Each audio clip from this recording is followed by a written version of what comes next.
Welcome to the Johns Hopkins Women's Health Podcast, A Woman's Journey, Insights That Matter.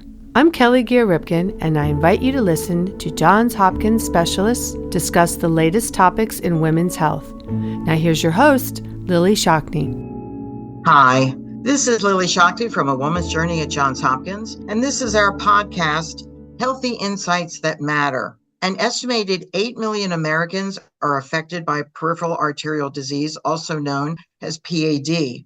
This condition can cause leg discomfort when walking or more serious problems such as pain in the foot at rest, toe ulcers, toe infection, or even gangrene. In this month's podcast, I am joined by vascular surgeon Dr. Rebecca Marmer, an assistant professor who specializes in the open and endovascular treatment of a wide range of vascular conditions. So welcome, Dr. Marmer, and thank you so much for joining us today. Thank you, Lily. I really appreciate the invitation to join you. Let's start off with the general question of what exactly is peripheral artery disease, PAD? Peripheral arterial disease, or a lot of patients will come in and call it PAD, refers to the atherosclerotic plaque that develops in our peripheral arteries. It's a similar disease process. Sometimes people are more familiar with the idea of coronary artery disease, where we have plaque buildup in the vessels in our heart. And peripheral disease affects vessels in our legs most classically, but can also impact our arms as well. And so peripheral is focused on being farther away from your heart. Exactly. Correct? And I'm glad that you did mention that it also can affect your arms as well. I think that people that may have any familiarity with this probably just think about their feet and lower leg and not other areas. What are the symptoms of PAD? How would this begin to present itself and then progress? So patients who wind up in our office with PAD come in with a wide spectrum of issues. Some patients may have absolutely no symptoms, but they had an abnormal test or their primary care doctor was confirmed they couldn't feel pulses on their feet. Some patients will complain of something we call claudication, which is typically thought of as crampy leg pain that occurs usually in our calves after we walk varying distances. And then the most severe manifestation is what you mentioned during the introduction: gangrene, tissue loss, wounds that are not healing.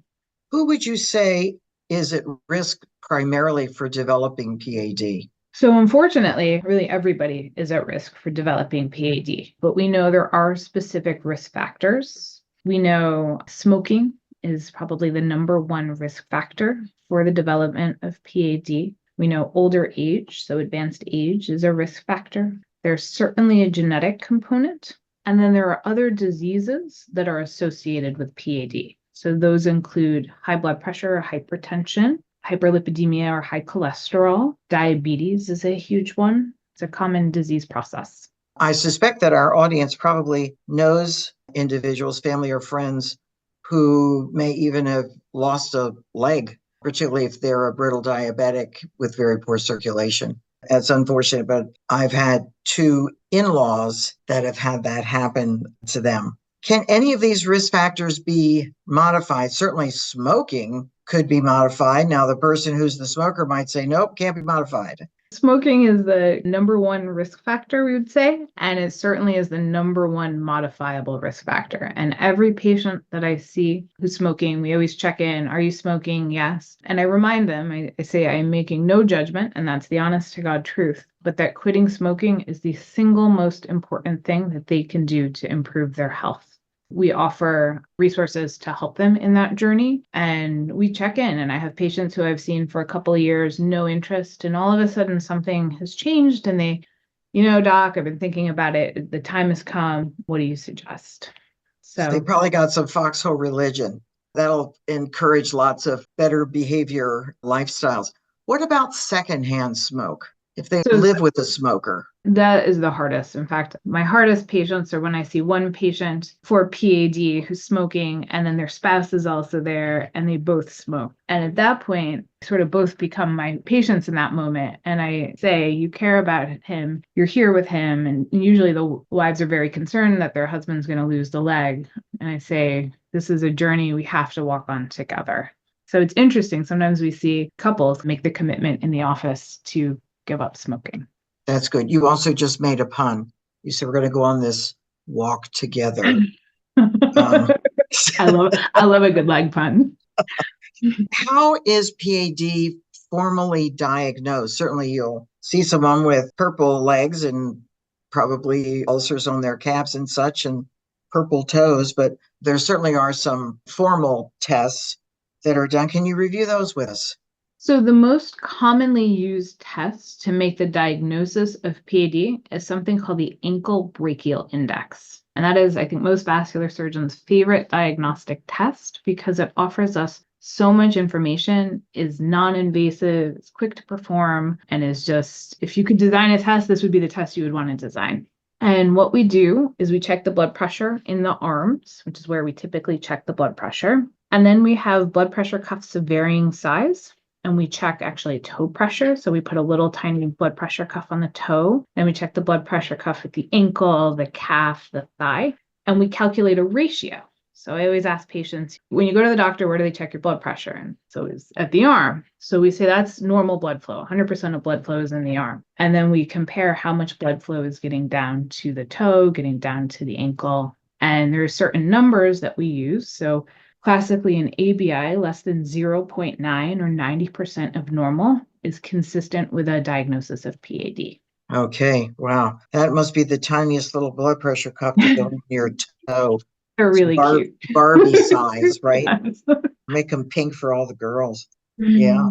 Are there other things that can help prevent PAD, such as maybe power walking or just plain old walking? People have become so sedentary. I think that's gotten worse as a result of COVID, right? We all locked down in the houses, and I don't think we've become unlocked very much. I think we still primarily have people that are working from home, sitting all day, not even walking to their car because they don't need to because they're doing it through their computer. Tell me what you recommend as a routine that should be done, could be done to help as a deterrent for getting PAD. So it's actually really interesting that you're asking about a deterrent, because if you come to my office, you already have the diagnosis, moderate PAD, you have claudication. I recommend that you undertake a claudication walking program. So you're exactly right. Walking is the single most important thing, besides for quitting smoking, you can do. And that's why we know there are a lot of patients out there who have what we call asymptomatic PAD. So even though they technically meet criteria based on their ABI study, they're not bothered because they're so active and they've developed collateral or detour routes around blockages. It's always ironic when I have people who come to see me for leg pain when walking, and then I tell them, well, actually, you're going to have to walk. But it works. We know it both based on research and we know it based on the patients that we see in our clinic. And it's pretty simple.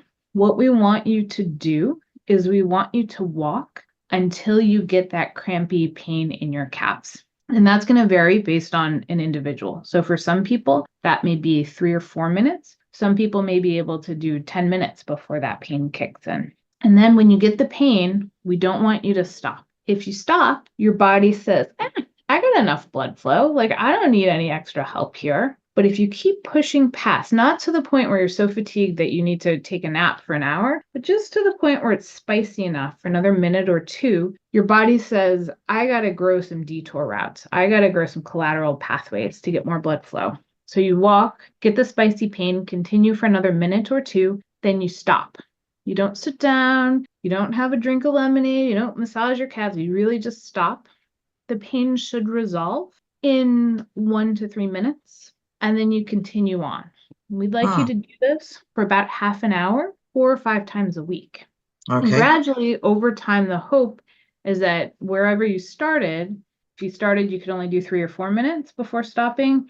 You, over time, will all of a sudden be able to do 5 or 6, then 10 or 12, and your endurance will increase. That's interesting because for so many other things, we tell people do it until it hurts and then stop. So This is the opposite of that, which I'm sure probably sounds strange to our listeners. But what you're describing makes sense because the legs have some, I'm going to call them vascular potholes in them, and they need Exactly. to figure out how to maneuver around those potholes. And we also have people that have the whole bridge out, right? The bridge Exactly. is out. Do you recommend also when they've got pretty severe PAD to also walk a lot? So the severity of the PAD is based more on the presentation and the symptoms than on the numbers or the x-rays that we get. So that's one of the most fascinating things is sometimes patients will have had ultrasounds or CAT scans showing really long blockages in their legs, but they come in and I remember one patient who's super, super active, swimmer, hiker, rode his bike a bunch. And for some reason, he wound up getting an ultrasound of his leg. I don't even remember why. It showed this long segment blockage. We had a long discussion. He's like, I feel great. I go for my 2-hour hikes on the weekends. He had developed all of these pathways. So the length of the blockage doesn't correlate necessarily with a person's symptoms, especially if they're active. Can you explain for a moment, because I'm sure we have some listeners who have varicose veins, which is totally different from Correct. PAD. Can you distinguish that so that our gals out there that are right now looking at their legs while listening to us can understand what the difference is? So we have two parallel systems in our body. So the arterial system carries the blood from our heart to our legs, to our brain, all over. It is a high pressure system. The arteries are thick and muscular. They pump the blood away. Our venous system runs parallel and returns the blood from our feet, from our head, from all over, back to our heart and lungs to get reoxygenated and renourished. The venous system is very thin and flimsy. And unfortunately, a lot of us, myself included, will develop varicose veins over time. And those, similar to PAD, have a variety of manifestations. Some of us, we just have legs that we don't feel especially comfortable wearing in shorts. We have bulging veins, little spider veins, but other than that, they're not causing us too many problems. Some of us will develop fatigue in our legs, swelling at the end of the day, kind of mild to moderate symptoms. And at the end of the spectrum are ulcers, venous ulcerations that can occur. And the treatment varies, but the principles that we're talking about, the walking program, that would not be the treatment for venous disease. Venous disease, we typically use compression stockings, limb elevation. Those are the standard treatments. Okay, thank you for explaining that. I read somewhere that if left untreated, PAD can result in the need even for a major amputation of the foot or the leg. What percentage of patients are you seeing today that that's still happening? When we think about all comers who are diagnosed with PAD, just based regardless of symptoms, only about 1 to 2% of patients will develop what we call critical limb threatening ischemia. And that is really where the limb is in threat and at risk of need for amputation. When patients come in and they're diagnosed with PAD, a lot of times people are very anxious. They have, as you said, a family friend or a relative who wound up with an amputation. But the first thing we always do for patients with moderate PAD is we reassure them that the chances of them progressing to that are quite low. How oftentimes do you see ulcers on patients' legs? Much more frequently than I would like to. And some of that is just based on our practice. Being at Hopkins, an academic center, we see very advanced cases of PAD. And in our inpatient census, so patients who come into the hospital, many times they're admitted with infections, and the infections come from their feet. Is there benefit in wearing compression stockings, or Tommy Copper is one that's advertised a lot that has supposed to improve your vascular flow in your legs? Is that a benefit to wear routinely or not a benefit at all? Or is it something only to wear when you've been diagnosed with a problem? That's a really important and really great question. If you have a wound on your leg, it's very important that you see a vascular surgeon, because if the wound is related to your veins, then compression is very, very important. However, if the wound is related to your arteries, a tight compression stocking can actually restrict blood flow getting down to the foot that's already compromised, and we typically do not recommend compression in that setting. Okay. I'm curious to learn a little bit more about looking at what percentage of people who have PAD, could this shorten their life cycle? So when patients come in with critical limb-threatening ischemia, we know the outcomes for them are not as good. They're at risk for major amputation. They're at risk for a high percentage of one-year mortality. So they're one end of the spectrum. Other end of the spectrum are the patients who have either no symptoms or very mild or moderate symptoms. And for them, we always talk about, although they are low risk for progression to limb threat, they need to use this diagnosis as a wake-up call because they are at increased risk of cardiovascular complications. They're at increased risk of having a heart attack or having a stroke. So they really need to check in with their primary care doctor and make sure that they are optimized in terms of risk reduction. Cholesterol levels might be something that a PCP would be checking, right? Correct. And I would assume would communicate directly with you regarding what their levels are. Do you also order tests like that of what a patient's cholesterol level is? I do not routinely order cholesterol tests. We always talk about this because statins are the most common medications used to treat high cholesterol. Even when I was in training, there were 2 or 3 statins, and if one didn't work, then you were started on the other, and if that still didn't work or you didn't tolerate it, then, it's kind of like good luck to you. But that has changed dramatically. We now have injectable medications to help lower cholesterol, and there are a variety of different agents. So I really encourage patients to partner closely with their primary care doctors and or their cardiologists, because that has become a whole area of expertise that is far beyond what you would want a surgeon to manage. Got it. Yeah, that makes sense. Is there any connection with patients who are suffering with lymphedema? They would have had, for example, a lymph node dissection done associated with cancer.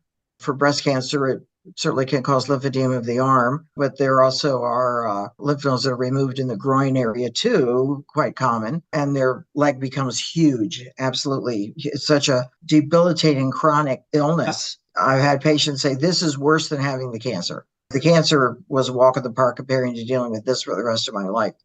So for individuals that are dealing particularly with lymphedema of their leg or legs, does that up their risk for PAD?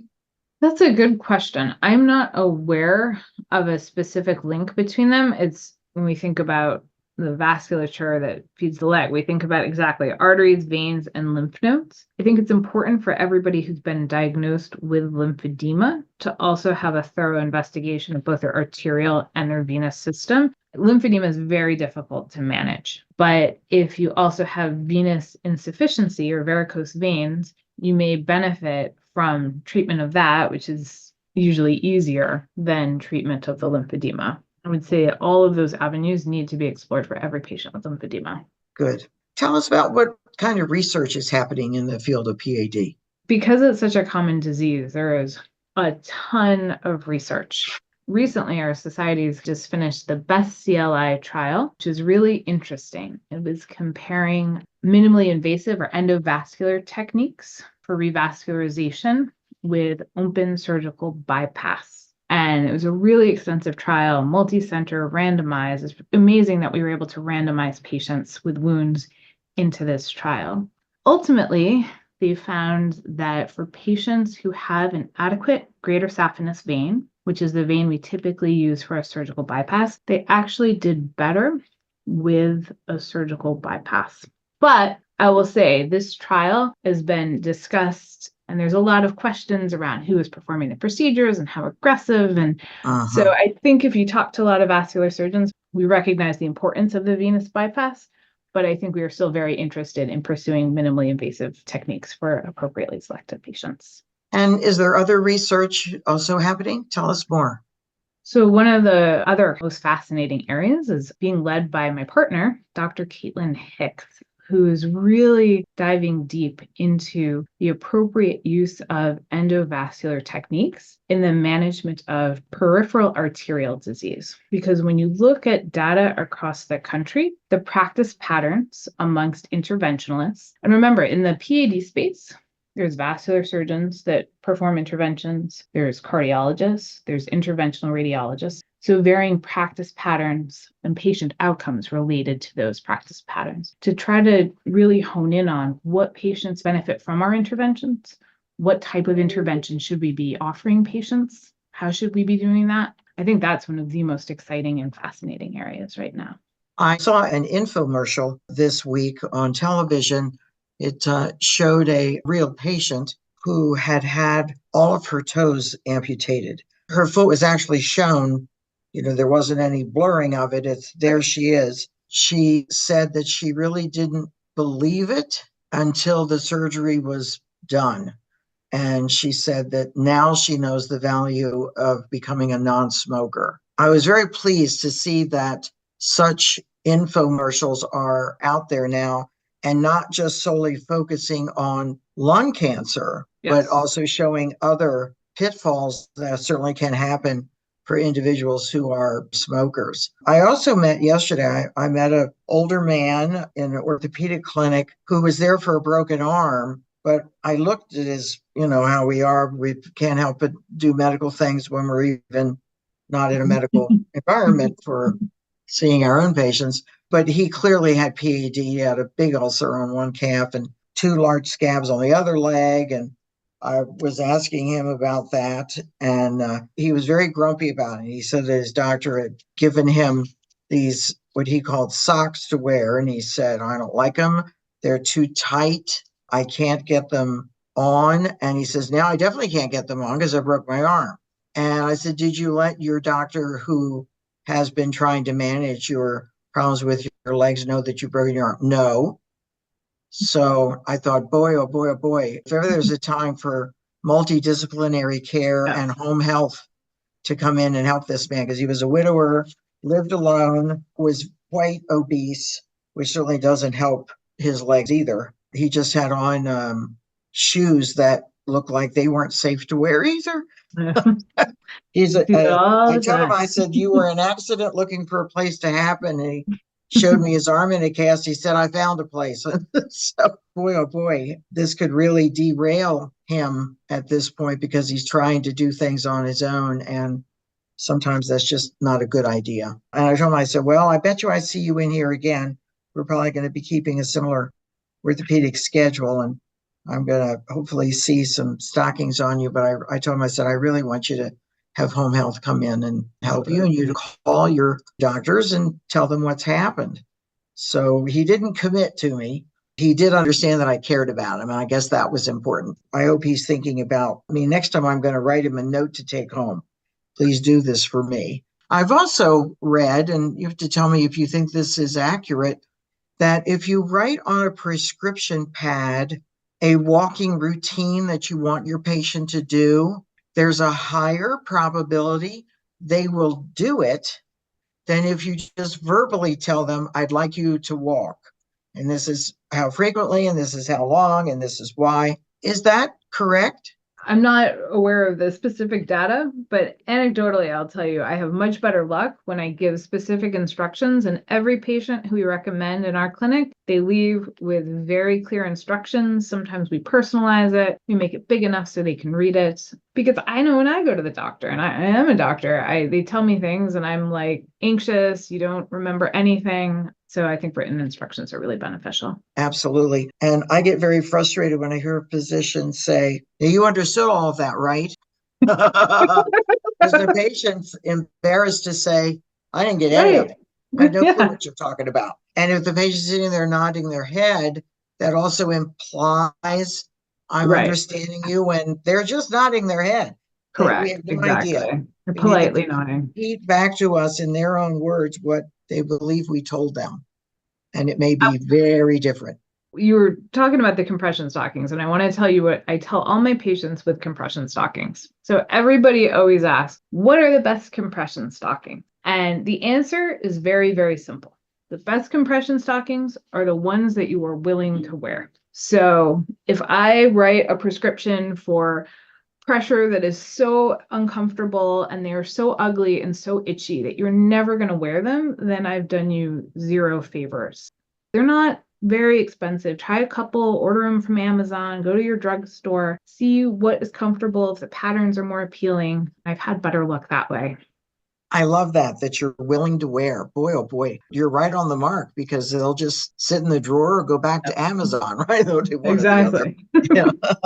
If someone would like to make an appointment for evaluation of what they anticipate probably is PAD. What's the easiest way to do that? And also, is this now available throughout Johns Hopkins Medicine at all of our locations? The best way to see a vascular surgeon at Johns Hopkins is to call the main appointment line. So that's 410-955-5165. We have vascular surgeons at Bayview, at the main campus downtown, at Howard County, which is where I primarily work, and then also at Suburban. And when you call, you'll tell them what your problem is, who referred you. And then our nurse triage team will look through everything. And if you need, for example, an ABI study, they can order that and make sure you have it done before you see me. So we can have a nice educated conversation about exactly what's going on, what your problem is. Excellent. And I know that patients worry that sometimes there can be a really long wait to get in for new patients. Can you give us a guesstimation? If someone wanted to see you, how long would it take for you to get them onto your schedule? So in general, I'd say somewhere around 2 weeks from the time you make the call to the time you see me. Certainly, that's excellent. If there's an urgent concern, if you have a wound, we work closely with a lot of our community docs out here in Columbia. They'll sometimes reach out and say, Mrs. So-and-so has a wound, and we could hopefully get you in that week or certainly following week. All right. Very good. Thank you ever so much for joining me today. I know that our audience has learned a lot. I also want to tell our audience, while Rebecca was talking about the research that's taking place, I have the privilege of being with her and can see her face and see her enthusiasm for what is in the future to improve things for patients that have PAD or even prevent patients from having PAD. We want to hear from you. We want to know if you're enjoying these podcasts that we've been offering to you. We're in our 6th year now of doing them. Are there particular women's health topics that you would like to have a future podcast cover? And you might even have a podcast idea that might be related to your family or to your spouse or partner. That is something that we should be considering for you to learn about. If you do, please email us at awomansjourney@jhmi.edu and let us know. In the meantime, I hope you would join us next month to receive information about upcoming podcasts and other women's health content. Please visit the A Woman's Journey website at hopkinsmedicine.org/A Woman's Journey to sign up for our monthly email. Read about upcoming podcasts and in-person programs as well, and sign up for our upcoming free Conversations That Matter webcasts. Again, Dr. Marmer, thank you so much for joining me today. My privilege. Thank you. Thank you for listening to A Woman's Journey podcast. Join me, Kelly Gear-Ripken, your host, Lily Shockney, and a variety of Johns Hopkins experts on the first Thursday of each month to learn about medical advances in women's health. A Woman's Journey acknowledges unrestricted educational support for our podcast, Healthy Insights That Matter from Astellas. For more information about A Woman's Journey's virtual programs occurring throughout the year and our monthly webcasts and podcasts, visit our website, hopkinsmedicine.org/A Woman's Journey. Like us on Facebook and Twitter, and visit our website at hopkinsmedicine.org/A Woman's Journey. Until next time, stay well.